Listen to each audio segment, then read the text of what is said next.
Oi, oi, pessoal! Sejam todos muito bem-vindos à segunda temporada do Café com Mais Leite. O videocast, que é a voz da pecuária leiteira, está de volta com novos temas, convidados especiais e muita informação para ajudar o produtor na tomada de decisões assertivas, capazes de melhorar os resultados produtivos e econômicos desta nobre atividade. Nós contaremos com 4 episódios inéditos, uma ação do programa Mais Leite da Boehringer Ingelheim, uma das maiores empresas farmacêuticas do mundo. E se a primeira temporada já foi um sucesso, podem se preparar porque essa será ainda mais produtiva. E você é o nosso convidado especial a mergulhar conosco neste balde cheio de oportunidades. Para começar, vamos falar sobre o papel do melhoramento genético no aumento da produtividade e da valorização do leite.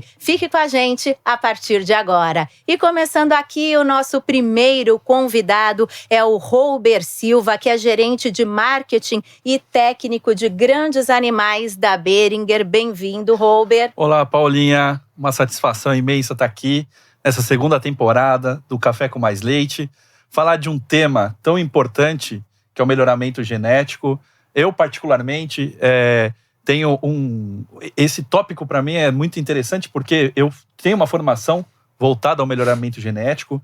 Durante alguns anos da minha carreira, dediquei parte da minha carreira na parte acadêmica, no meu mestrado e doutorado, com o melhoramento genético e com avanços de algumas tecnologias do melhoramento genético. Que bacana! E olha, temos também 2 ilustres convidados, pesquisadores da Embrapa Gado de Leite, o Bruno Carvalho, que participou conosco da primeira temporada do Café com Mais Leite, está de volta, prazer em revê-lo. Olá, Paula, é um prazer estar aqui de novo nessa segunda temporada e estar falando um pouco com vocês hoje sobre o melhoramento genético e um pouco do que eu trabalho mais especificamente, que são as biotécnicas da reprodução e como que a gente pode ajudar a avançar e aumentar a velocidade do ganho genético dos rebanhos com técnicas reprodutivas. É isso aí, o Bruno veio muito bem acompanhado do Marcos Vinícius Barbosa da Silva. Bem-vindo, viu, Marcos? Muito obrigado,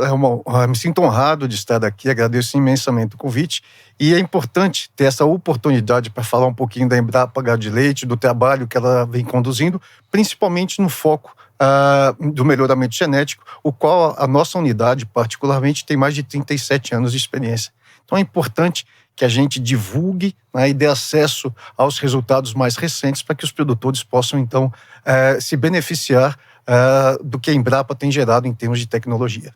Perfeito. E o melhoramento genético é um dos fatores determinantes para o sucesso de uma fazenda. A gente sabe que essa arte de selecionar indivíduos superiores, ela é milenar. Mas hoje as técnicas, evoluíram muito, as metodologias, é uma evolução surpreendente.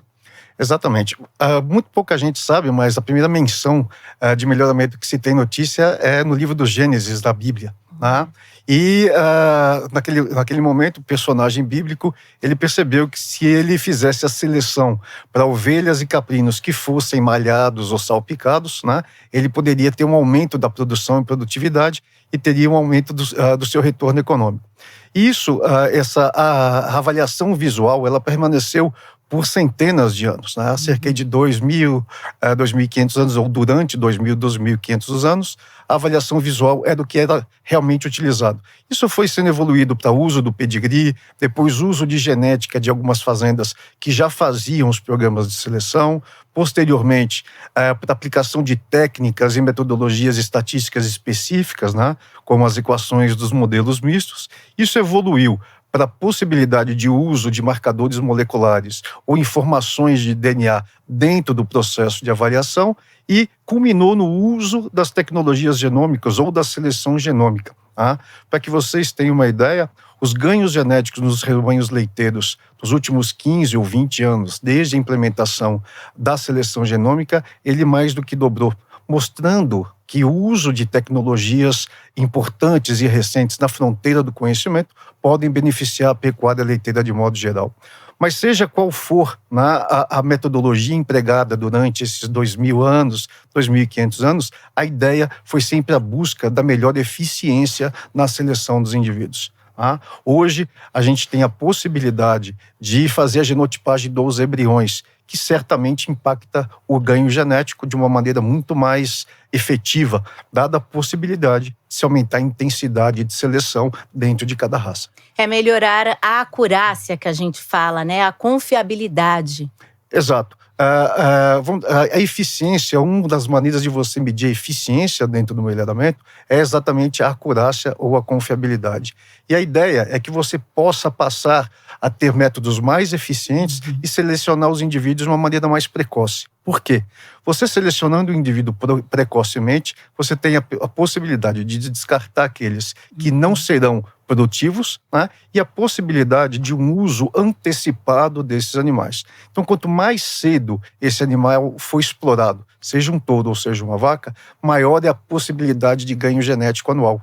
E eu passo a ter uma redução do custo do processo e passo a ter um aumento desse ganho genético e aceleração de toda essa parte genética, de todo esse melhoramento genético. Maravilha. Agora, Bruna, a gente pode dizer que ao se tratar de melhoramento genético, o primeiro passo, a primeira coisa que o pecuarista precisa ter é um levantamento do rebanho, né? Com os objetivos, as metas, as estratégias. Então, eu queria saber como tudo isso deve ser colocado em prática e já gostaria de aproveitar a sua experiência que você falou aí no começo desse episódio e falasse também da importância das técnicas de reprodução assistida para o avanço do melhoramento genético do rebanho leiteiro.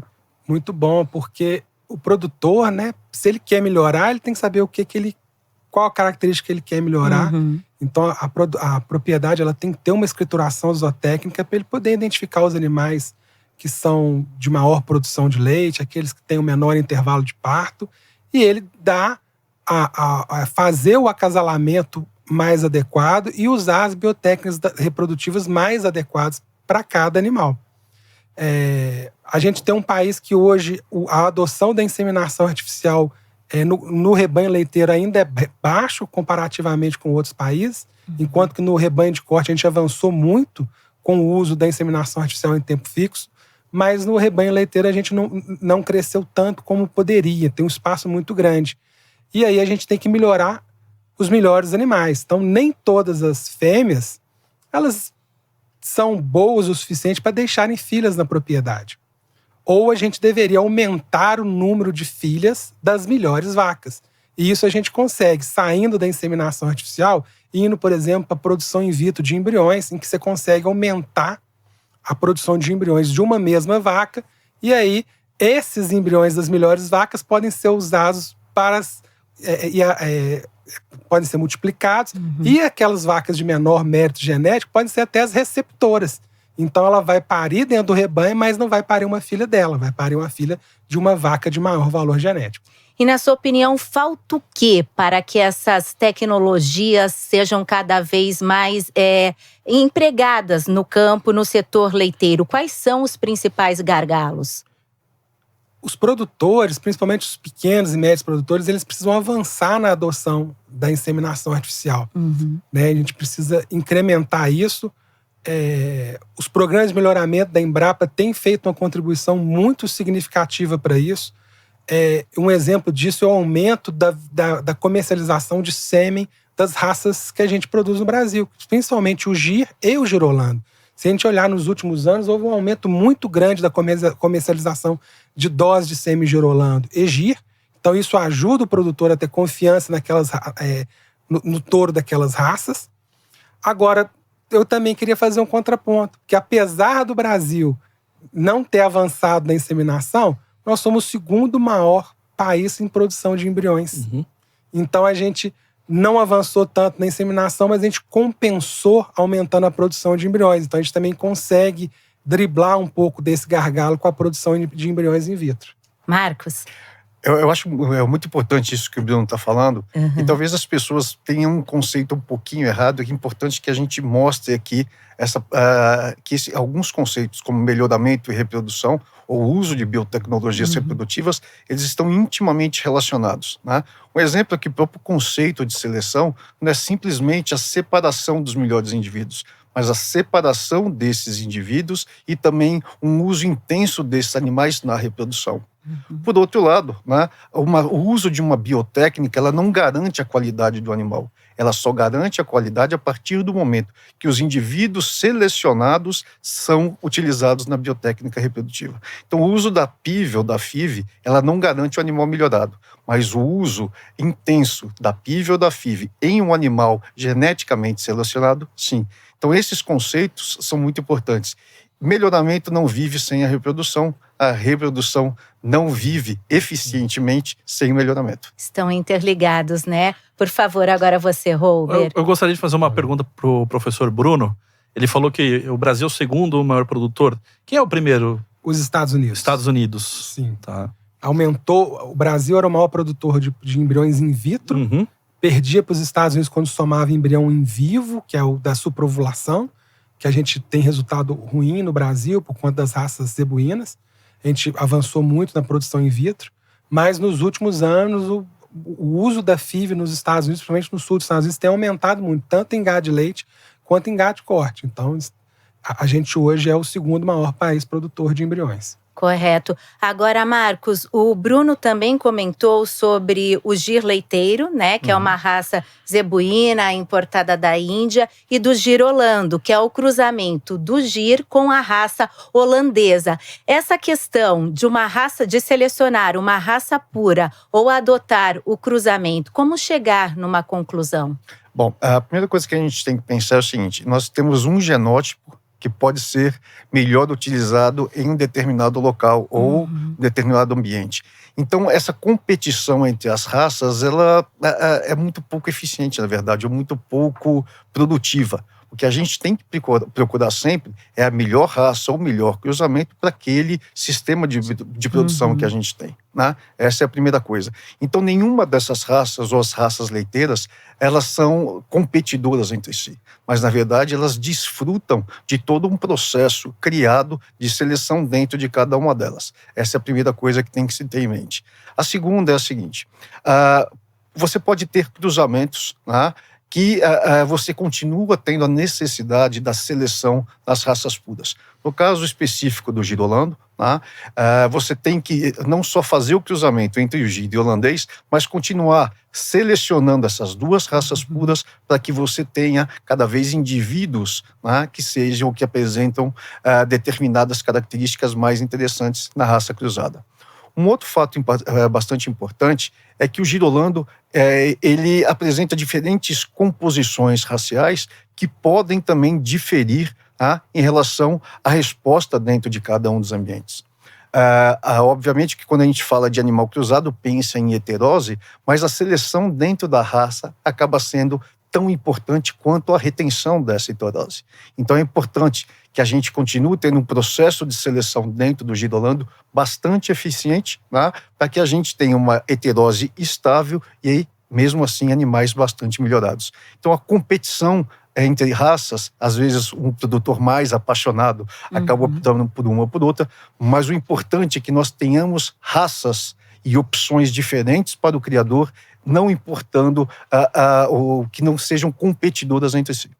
O Holber quer complementar e também depois eu gostaria que você já falasse, Holber, para a gente que o pecuarista também precisa ter em mente que o melhoramento genético não é um trabalho de resposta imediata, é um processo de longo prazo.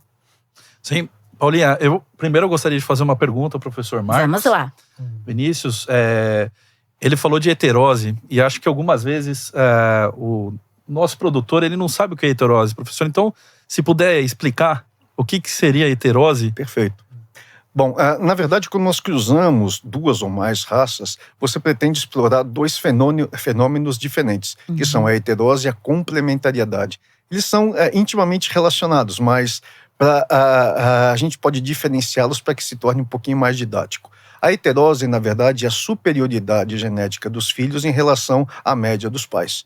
Então, essa diferença, né, o maior potencial, por exemplo, de um animal cruzado em relação à média dos pais, ela é a heterose. Ao mesmo tempo que a gente tem a heterose, a gente tem a complementariedade. O que é essa complementariedade? Unir no animal cruzado duas características importantes que vieram das raças parentais. Então, se a gente cruza o gir e o holandês, por exemplo, eu tenho a heterose no meio-sangue, que é a heterose máxima, e, ao mesmo tempo, eu tenho a complementariedade, que é a união da resistência do gir leiteiro, por exemplo, a ambientes tropicais, a resistência a endo- e ectoparasitas, e, ao mesmo tempo, eu tenho o quê? O alto potencial para a produção de leite. Então, esses dois fenômenos têm que ser, vamos dizer, são distintos, mas intimamente relacionados. Bom, agora... Respondido, né? E muito bem respondido. Professor Marcos foi minha referência muitas vezes na minha dissertação e na minha tese de doutorado. Bom, Paulinha, falando um pouco, né, do trabalho de melhoramento genético, com certeza não é um trabalho de curto prazo, né? Sim, longo prazo. É um trabalho que o pecuarista tem que continuar fazendo. E eu me lembro muito bem que tem um professor, o professor Gerson, da Exalc, que sempre falava, né? O melhoramento é um investimento que continua, né? Um investimento que você faz, você não vai perder aquele investimento, né? Por mais que você, em algum momento, não consiga, né, fazer uma pressão de seleção um pouquinho mais pesada ali num determinado momento, por questões econômicas até, que pode acontecer, de alguma forma você não perde aquilo que você já vem trabalhando, né? Se mantém no seu rebanho de alguma forma, né? Tem um princípio do equilíbrio, de equilíbrio, né, que você mantém aquilo no seu rebanho durante o período. Então, com certeza, o investimento que você faz hoje no melhoramento genético, você vai continuar colhendo frutos durante um período dentro do seu próprio rebanho, né? Então, é super importante isso. Não imaginar que melhoramento é algo que você vai começar a investir hoje e amanhã já vai ter um retorno.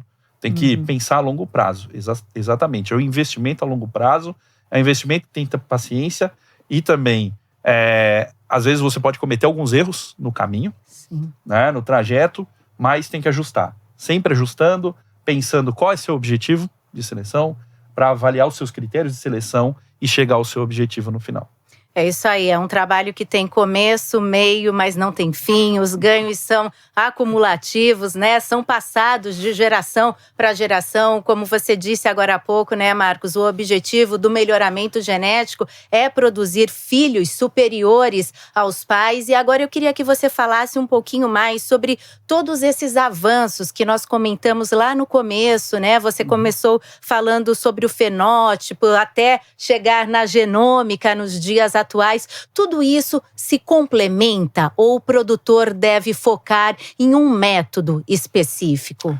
Bom, na verdade, essa evolução, ela disponibiliza uma série de ferramentas, né? Mas hoje, a ferramenta genômica, sem dúvida nenhuma, é aquela mais eficiente. E ela é plenamente acessível aos criadores de uma maneira geral. Às vezes alguém pode pensar, por ser uma tecnologia com nome muito bonito, genômica, ela só pode ser utilizada por grandes rebanhos. Isso não é verdade. Ela pode ser utilizada pelos pequenos rebanhos, pelos pequenos produtores também. Tá? É uma maneira eficiente de se fazer a seleção. E uma coisa muito importante nesse processo é a gente falar o quê? De economicidade do sistema de produção. Tá? E a gente pode traçar um paralelo aqui entre o melhoramento genético, o ganho que você vai ter em termos de produção, mas ao mesmo tempo uma maior eficiência econômica do sistema. Como? Bom, simples. Suponha que eu tenha, por exemplo, 100 bezerras para fazer a substituição do meu rebanho leiteiro por meio da genômica. Se eu gastar aí em torno de R$200 para analisar cada uma delas, eu tenho o quê? R$20 mil de investimento na genética ou na genômica. Mas, em média, né, no Brasil, variando um pouquinho de tecnologia reprodutiva ou de região, a gente tem um gasto mais ou menos entre R$7 e R$9 mil para se ter, desde o nascimento de uma bezerra até que ela vá parir pela primeira vez dentro de um sistema de produção. Bom, se eu estou falando de R$8 mil em média, isso significa que com 3 bezerras, que eu elimine do meu sistema de produção precocemente e não gaste os 8 mil, eu já paguei o 20 mil de investimento em termos de melhoramento. além da possibilidade de saber quem são os melhores animais e reduzir o custo de produção daqueles indivíduos que vão ser recriados, eu tenho a possibilidade de ter um valor agregado aos indivíduos que eu vou descartar. Então, melhoramento genético não é simplesmente o uso dessas ferramentas para melhoramento, não é simplesmente eu ter um animal mais produtivo no final, mas o que eu faço, né, durante o processo de seleção e de avaliação genética. Você acha que hoje em dia o produtor ainda tem muita dificuldade em avaliar PTA? Como interpretar? Eu acho que sim. Na verdade, a gente teria, teoricamente, algumas dificuldades dentro do processo, que é exatamente a falta de conhecimento do produtor das teorias básicas de seleção e melhoramento. É óbvio que a gente não pretende que eles sejam PhDs, né? Mas se eles tendem a fazer, ou querem fazer a seleção do seu rebanho de maneira eficiente, algum desses conceitos tem que ser firmemente arraigados. É como um produtor de soja ou de grãos, né, que ele tem que saber o básico, o funcionamento de um maquinário ou de alguma análise de solo, né? Óbvio que ele, se ele contar com uma ajuda técnica, isso vai se tornar muito mais eficiente. Mas o entendimento desses conceitos como PTA, o que é uma acurácia, né, muitas vezes fica um pouquinho difícil. E a gente pode falar aqui rapidamente o que é. Bom, o que é uma PTA? A PTA simplesmente é a capacidade predita de transmissão ou a superioridade média das filhas desse touro em relação às filhas de um touro que tenha PTA zero. Por exemplo, se eu tiver PTA de um touro para 1.000 quilos de leite, isso significa que, em média, as filhas desse touro mais 1.000 vão produzir 1.000 quilos de leite a mais do que a média das filhas de um touro que tenha PTA igual a zero. Ponto. Associado a esse valor de PTA, a gente tem a acurácia. O que é essa acurácia ou confiabilidade? É um termo que ele expressa o quanto eu confio nesse valor da PTA ou qual é a medida de risco que eu quero correr quando utilizo essa PTA. Isso significa que todos que têm uma baixa PTA, eu tenho um risco maior de utilização no meu rebanho quando comparado a todos de maiores PTAs. Uma outra questão é que essa acurácia ela pode me dar a medida de utilização desse touro no rebanho. Quanto mais baixa for essa acurácia, eu posso utilizar esse touro, mas utilizo menos. Quanto mais alta for a acurácia, eu utilizo mais esse touro no rebanho.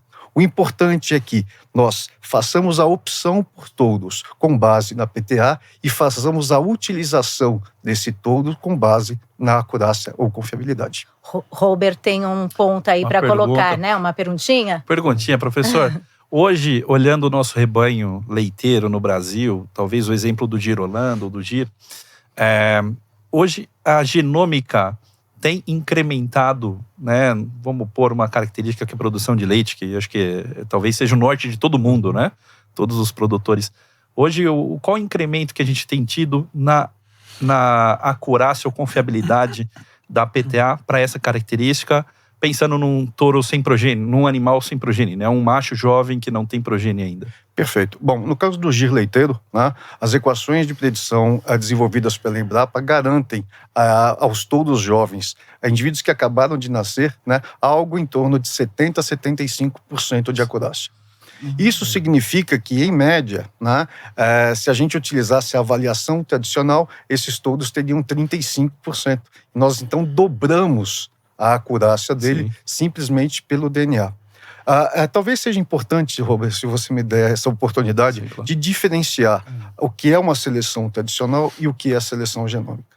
Na seleção tradicional, basicamente, o melhorista lança mão de duas bases de informação, que são as informações dos fenótipos do indivíduo e também do pedigree. Quando a gente trabalha com avaliação genômica, a gente inclui nesse processo mais uma fonte de informação, que são as informações de DNA. E com isso, eu torno o processo muito mais rápido, muito mais preciso, né, e muito mais barato.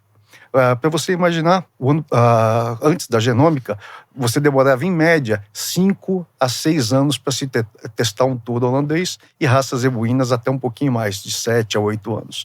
Hoje, nós temos touros testados holandeses com menos de 1 ano de idade e touros girolando testados com menos de 20 meses de idade. Né?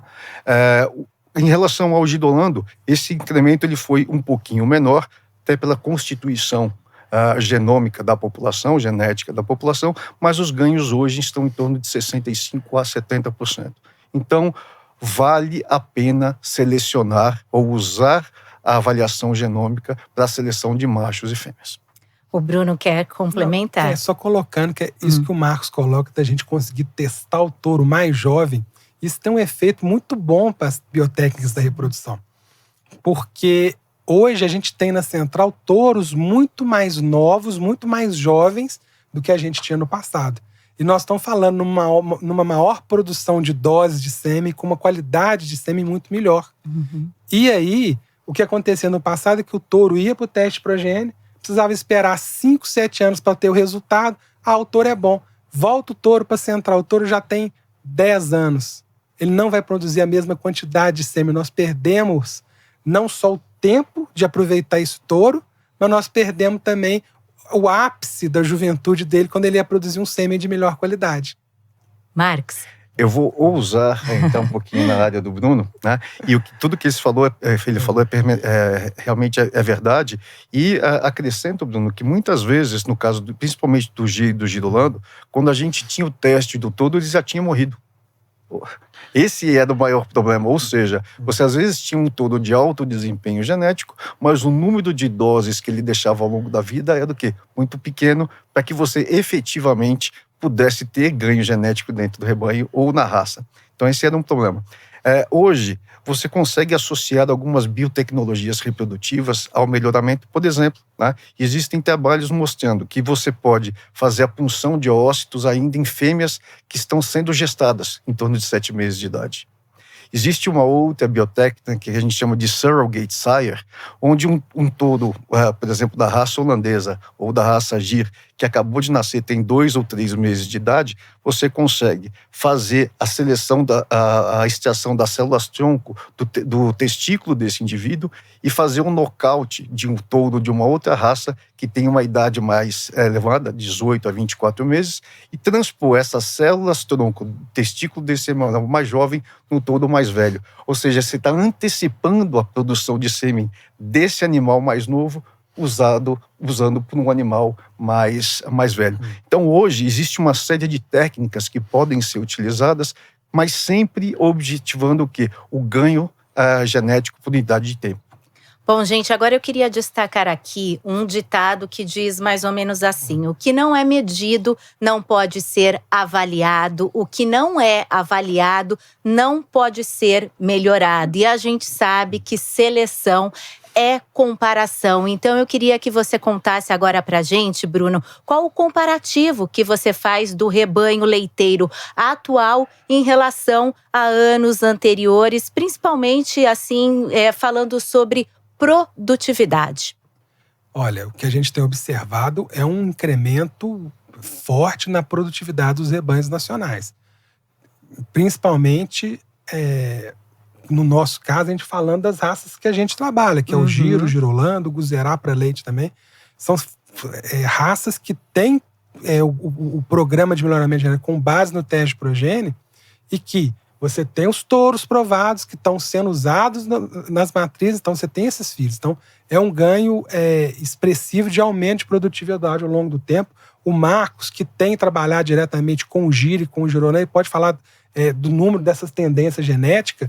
E, como um outro ponto também, está tendo uma ampliação de novas características. Então, o que a gente estava muito preso nessas raças, principalmente a produção de leite, que é o que o produtor mais quer, mas hoje tem novas características muito interessantes que o produtor já pode lançar a mão para melhorar o rebanho, né, Marcos? Exatamente isso. Bom, obrigado, Bruno, pela oportunidade da gente falar um pouquinho desse trabalho sendo conduzido nessas duas raças. Bom, o Gir leiteiro, entre 1991 e 2021, teve um ganho em termos de produção de leite de algo em torno de 60%. E agora eu vou colocar um pequeno spoiler daqui. Adicionalmente a esse trabalho da avaliação genética e do ganho em produção, a gente está fazendo também um trabalho para se medir a intensidade de emissão de gases do efeito estufa.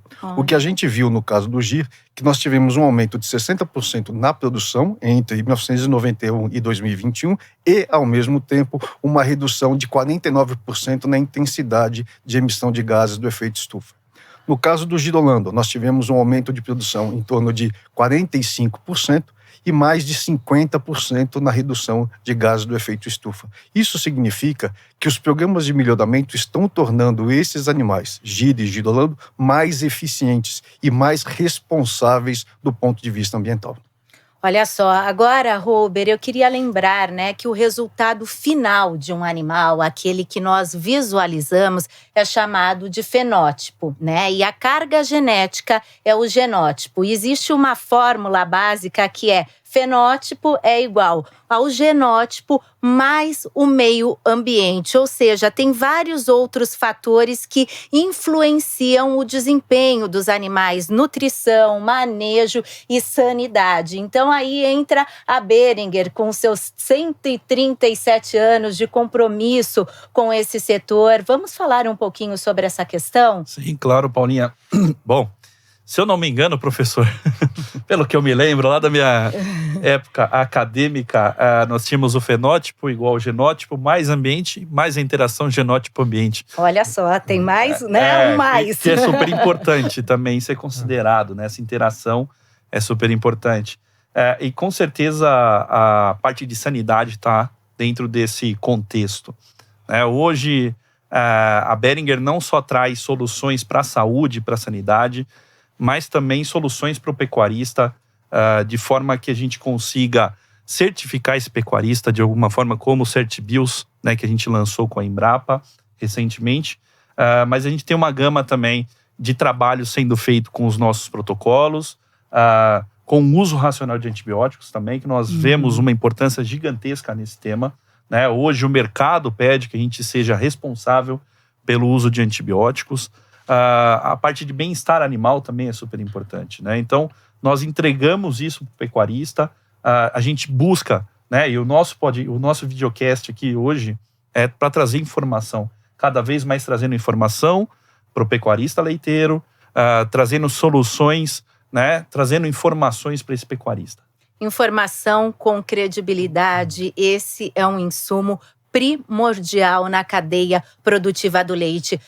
Marcos, você destacou agora alguns dados em relação ao impacto do melhoramento genético na produtividade, né? Os dados da Embrapa Gado de Leite. Agora, eu queria saber também de que forma o melhoramento genético tem ajudado o produtor a produzir produtos com valor agregado. A gente vê hoje muitas fazendas já investindo em seleção do genótipo AA, né? A2A2, perdão, para fabricar o leite A2, que é um leite menos alergênico, indicado para as pessoas que têm alergia à proteína do leite.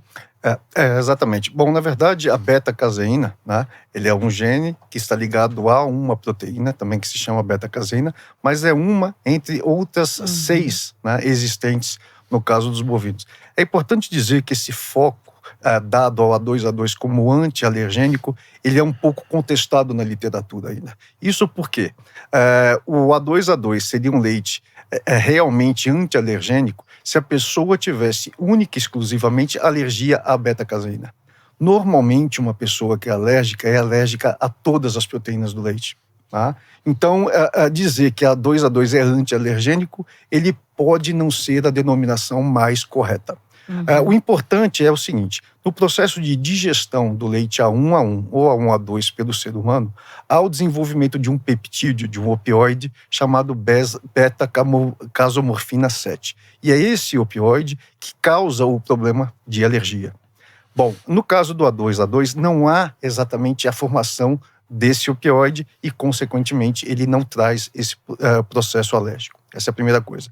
O que é unânime em termos de pesquisa é dizer que o leite A2A2 ele tem uma melhor digestão ou digestibilidade quando comparado aos outros tipos de leite.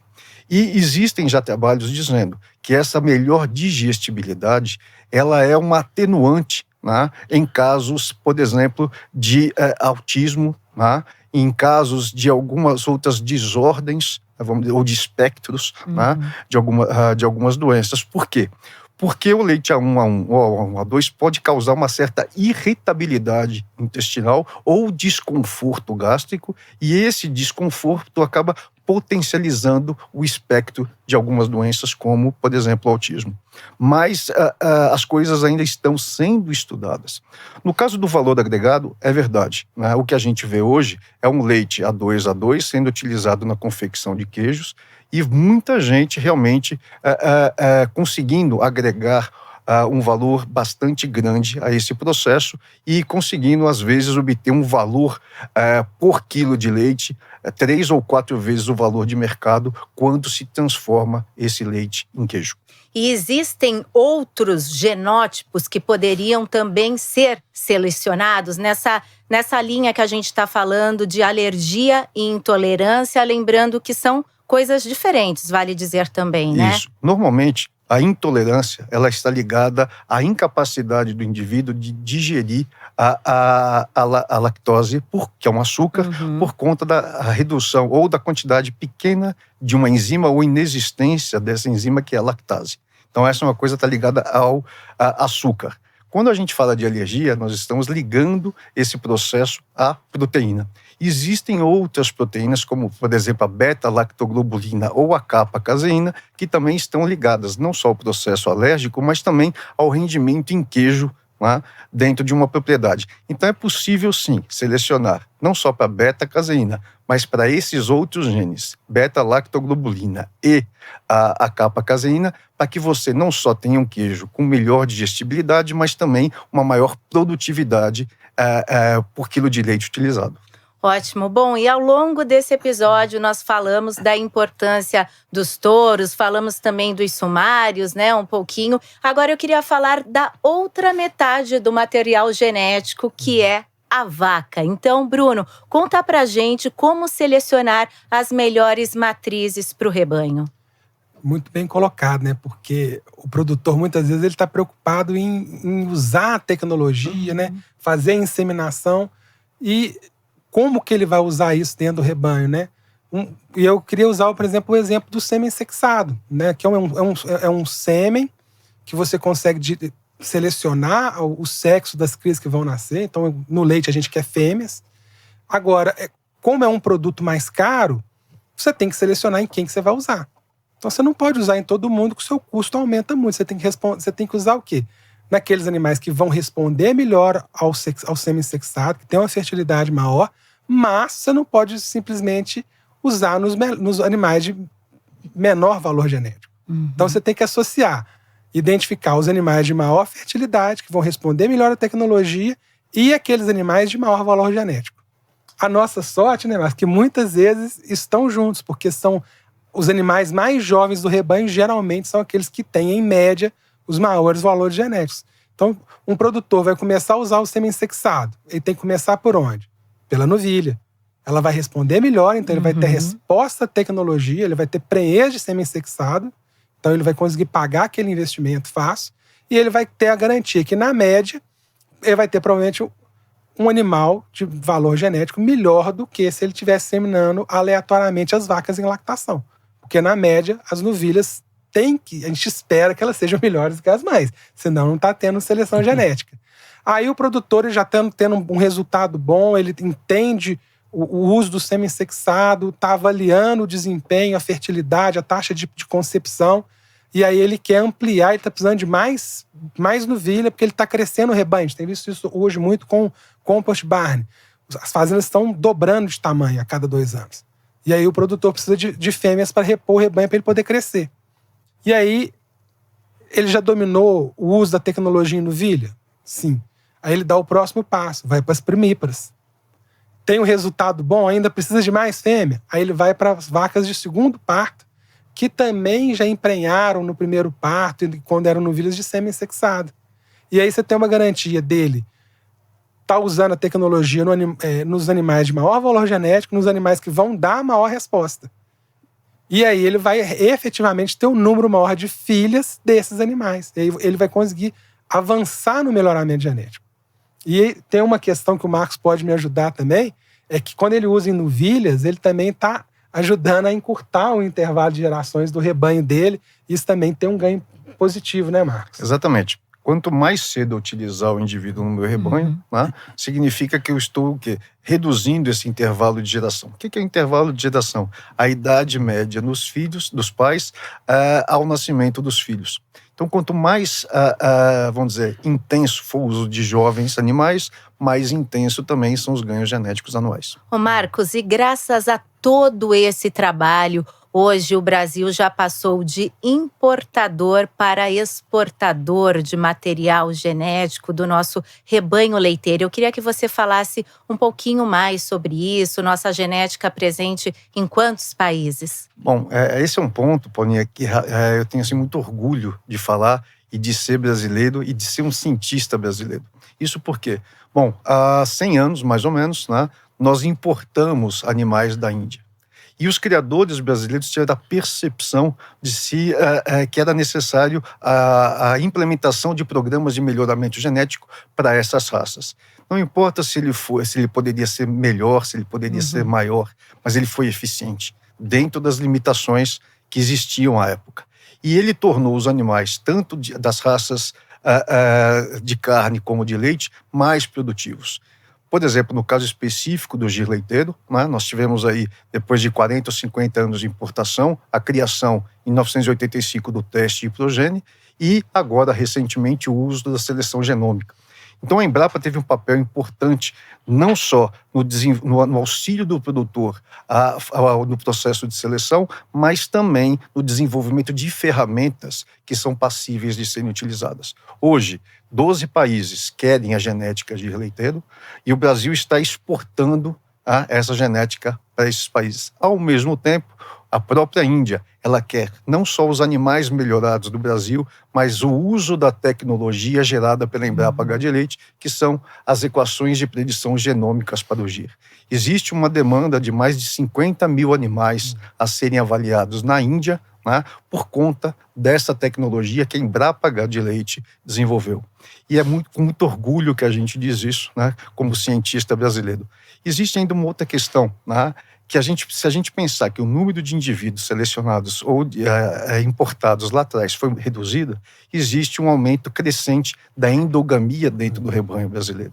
Se a gente usa essas equações de predição para fazer uma prospecção dos melhores indivíduos na Índia e importá-los para cá, a gente pode solucionar um outro problema, que é exatamente a depressão endogâmica causada pela autoendogamia. Que bacana. Antes de passar a palavra ao Holber, né, vale dizer que na Índia, já que você comentou da Índia, os animais, eles são sagrados. E aqui no nosso país, indiscutivelmente, temos um rebanho que é uma verdadeira máquina de produzir leite e de produzir carne bovina. Holber? Eu ia trazer um pouco disso, né, e até perguntar para o professor Marco sobre isso.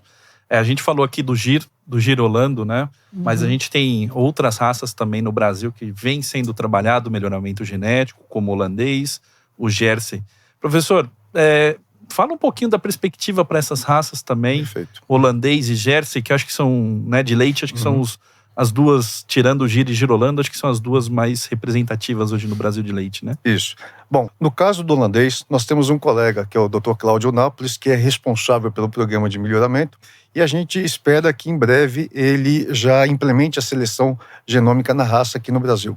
No caso do Jersey, né, eu particularmente, esse ano me tornei o coordenador do programa de melhoramento da raça, e fazendo as avaliações, nós percebemos também que houve um ganho muito grande da raça, na raça Jersey, principalmente em termos de leite, gordura e proteína, mesmo que não tenha havido ou existido um programa de seleção, simplesmente pela importação e uso correto de touros importados. Né?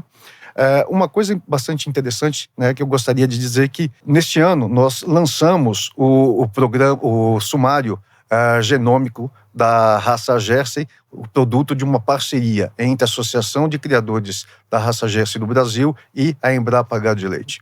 Então, a gente espera que em pouco tempo todas as raças leiteiras sejam beneficiadas não só por programas de melhoramento específicos, mas também pela implementação da genômica nesses programas. Agora a última pergunta, a reta final vai para você, viu, Holber? Com o melhoramento genético, a gente pode dizer que o pecuarista hoje ele pode investir em animais com menos propensão a desenvolver determinadas doenças, ou seja, é mais uma segurança na hora de fechar negócios. Paulinha, hoje a gente fala, né, que prevenção é sempre importante, e acho que o melhoramento genético e as tecnologias que nós falamos hoje aqui são super importantes para isso, né? A gente já tem um processo de seleção, né, para muitas raças, na parte de contagem de células somáticas, que está ligado ali à parte de mastite. Tem a parte de conformação também, que está ligado muito a doenças de casco, em alguns casos, né? E a gente vê que isso vem evoluindo, né? Hoje, até pedir depois para o professor Marcos explicar um pouquinho para a gente sobre a questão da resistência à tolerância térmica, né? Do gado girolando também, que é algo, assim, essas características, elas vêm surgindo e cada vez mais a gente vem evoluindo com esse processo. Então, não só as doenças, mas também a questão de adaptabilidade de cada raça. Tem outros trabalhos também com a questão de tolerância, de resistência ao carrapato. Então, cada vez mais, o trabalho não só da genética, né, mas a genética, a questão de seleção de animais mais resistentes ao ambiente também vem acrescentando isso no melhoramento genético. A genômica veio trazendo isso também. Muitos trabalhos sendo feitos em cima desse tipo de critérios de seleção, de características. E com certeza isso vai evoluindo com o nosso rebanho, né? Não é à toa que nós temos um rebanho que, como você disse, uma máquina de produzir leite, uma máquina de produzir corte, né? E aí, professor, se puder explicar um pouquinho essa característica que para mim foi uma novidade hoje. Bom, esse ano nós lançamos a PTA para tolerância ao estresse térmico. Isso significa que o criador hoje de Girolando tem a possibilidade de escolher os melhores touros para determinados ambientes. Então, dependendo da intensidade do calor, da temperatura ou da umidade, nós podemos utilizar determinado touro, né, para que isso aumente a tolerância das filhas ao estresse térmico. Para que vocês tenham uma ideia, dentro desse trabalho que nós executamos, nós mensuramos a perda de leite ocasionada pelo estresse térmico dentro da raça Girolando. E, em média, essa perda foi de 1.200 quilos entre vacas estressadas por alta temperatura e ou umidades e vacas não estressadas, simplesmente pelo efeito do calor. Então, nós estamos perdendo praticamente de 20% a 25% da produção desses animais por conta do calor, o que a partir de agora pode ser minimizado pela possibilidade de se utilizar do touro mais adequado. Bom, gente, eu seguiria falando com vocês sobre esse tema por muito mais tempo, mas infelizmente temos que encerrar. Então, Bruno, as considerações finais, por favor. Foi um prazer participar dessa segunda temporada do Café com Mais Leite, estando aqui com o Robert, com você, Paulinha, com o Marcos Vinícius, meu colega de Embrapa, que a gente tem trabalhado junto já há um tempo, falando um pouco de melhoramento, um pouco de biotécnicas e mostrando para os produtores, não só um pouco do trabalho que a Embrapa Gado de Leite tem feito, mas também mostrando como que ele pode se beneficiar de tanta coisa boa que tem sido feita, né? Obrigada em nome de toda a equipe da Boehringer, Marcos. Bom, eu quero agradecer imensamente a oportunidade de poder falar um pouquinho do trabalho da Embrapa Gado de Leite, da Embrapa de uma maneira geral, né?